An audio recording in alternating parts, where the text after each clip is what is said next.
My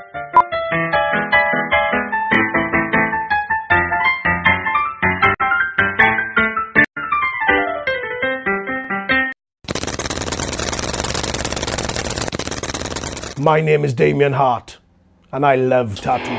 That's why I want to make a documentary series about them. I'm also here today to have a tattoo done. So Griff, do your worst.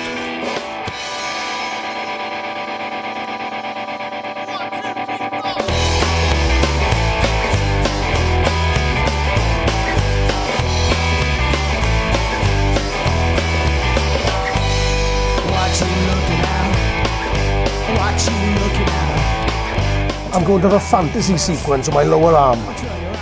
An angels and chariots themed sleeve and chest piece. It's in honour of my son, who has a natural white streak in his hair.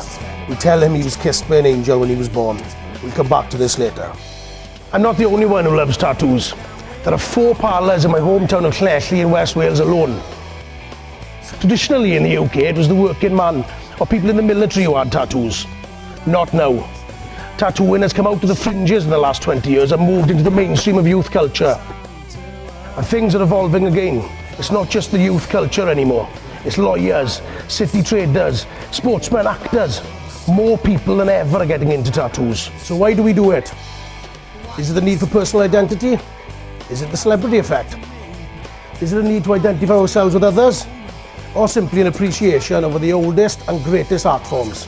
So tell me, Emma, this is an unusual tattoo. What's the meaning behind this? To show my love of motorcycles. So a massive subculture, colourfully emerging into the mainstream. And how has the mainstream media reacted to this phenomena? Miami Inc., London Inc., LA Inc. Basically, reality shows dealing in tattoo parlours and why people have tattoos done. But nothing about the history and the culture behind tattooing. I think people want to learn more about tattooing, more about the culture, the history, the many different techniques and stories behind one of the most ancient of all art forms. Why people for centuries have had their skin marked indelibly, permanently, and in some cases, very dramatically. For example, the Moko tattooing practiced by ancient warriors in New Zealand, and still practiced today, and in some of the darker corners of Islington's Upper Street. Ex-punks with spider webs tattooed over their faces linger. Whatever they feel about it now, they are part of an ancient tradition. Those are just some of the reasons why I'd like to make a documentary series about tattooing on TV. Would you be interested in a program about tattoos? Yeah, certainly. And do you have any tattoos yourself? No, none at all. She wouldn't let you, would she? Thank you very much indeed. So I want to make an 8 by 1 hour documentary series. A series about tattooing. Miami Inc. is watched by millions of people. People love tattoos. So how would my series pan out?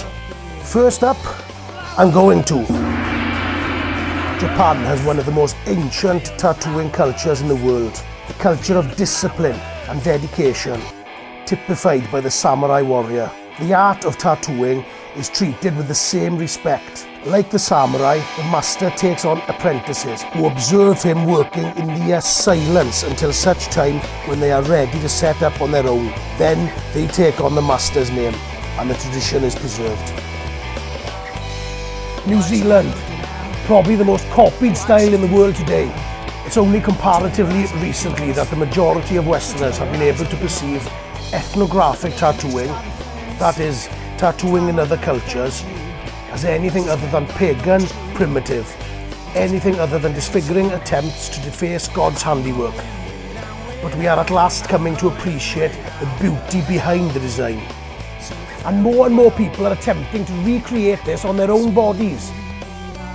In Bangkok, saffron-robed Buddhist monks glide through the streets as if they are floating.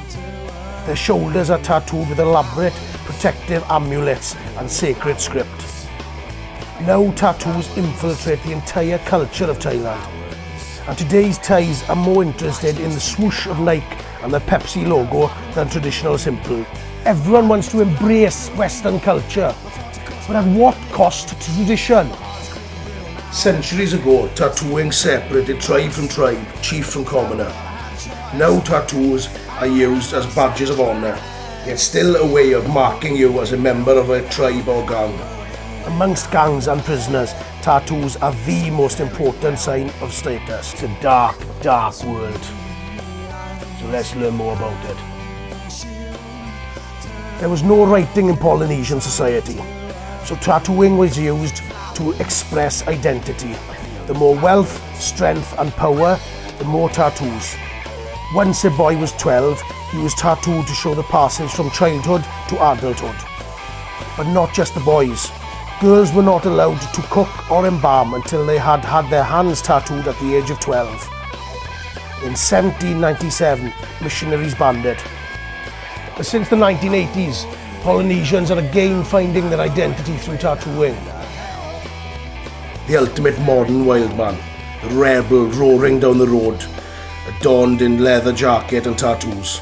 But how does this image sit with today's culture of white-collar workers being tattooed?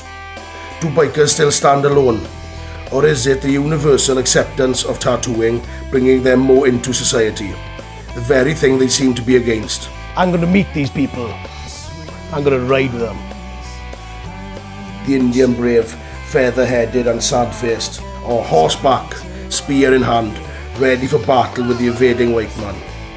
Surrounded by symbols of wolves or eagles, this is the usual American Indian tattoo that people identify with. But what would these sad-faced chiefs have had tattooed on them? I want to find out. And finally, for the first series at least, the world of celebrity has moved from the fringes into the centre of society, from gossip columns to front pages. Yet, within celebrity culture, people are still marking themselves to be different from the crowd, to stand out, to assert their image. These people have all changed our perspectives on the acceptability of tattooing. Why did they do it? Why do we do it? I'm really pleased with that. I love tattoos. My body is a canvas. And everywhere I go during the making of this series, I'm not just going to meet fascinating people with interesting stories. In every episode, I'm going to have a tattoo done. I'm going to meet the tattoo masters in each region, each with their different techniques and styles. Thanks, Hadley. I'll send you a postcard.